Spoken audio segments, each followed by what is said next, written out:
মানুষ মারা যাওয়ার পরে চল্লিশা বা মুর্দার খাওয়ানি যেটাকে বলি বা মেজবানের খাওয়ানি যেটাকে বলি, এই জাতীয় অনেক নাম আছে আমাদের সমাজে।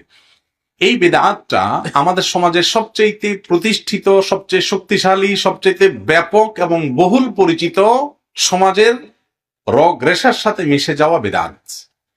মানুষ মারা যাওয়ার পরে এলাকাবাসীকে 40তম দিনে ডেকে খাওয়াইতে হবে বা এততম দিনে ডেকে খাওয়াইতে হবে, এরকম কোন আনুষ্ঠানিকতার কথা কোরআন হাদিস আমাদেরকে বলে নাই। বরং এটা আমাদের হিন্দু ভাইদের একটা কালচার আছে, শ্রাদ্ধ।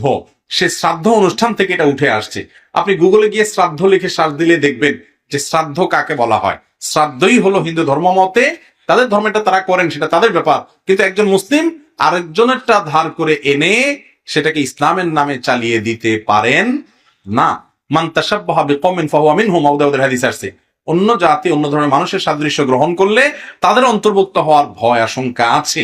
এই জন্য আমাদের আত্মীয় স্বজন মারা গেলে এলাকাবাসীকে খাওয়ানোর যে প্রথা আমাদের সমাজে প্রচলিত আছে সেটা সঠিক নয়, এটা ভুল।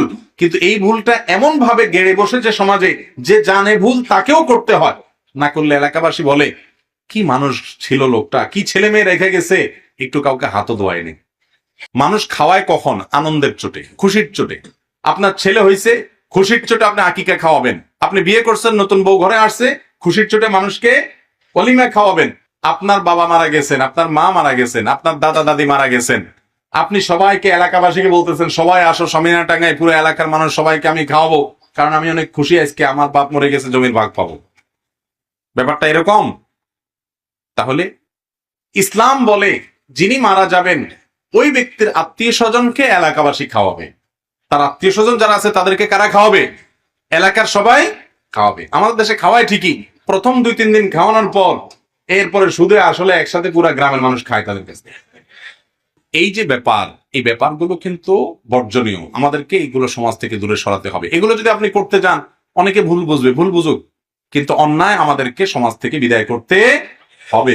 এটা নিয়ে ঝগড়াঝাটির দরকার নাই, গন্ডগোলের দরকার নাই। আপনি বেদাতে লিপ্ত হবেন না। আপনার বাবা মারা গেছেন, তার জন্য একটা টিউবওয়েল করে দেন, সবাই পানি পান করুক।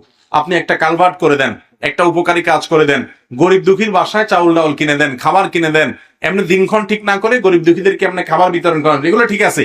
কিন্তু দিনক্ষণ ঠিক করে এটাকে আমাদের সমাজ যেরকম প্রথা বানিয়ে নিয়েছে, সেরকম প্রথা বানিয়ে মুর্দার খাওয়ানো মেজবানের অনুষ্ঠান করা এটা জায়েজ না। আল্লাহ আমাদেরকে বুঝার তৌফিক দান করুন।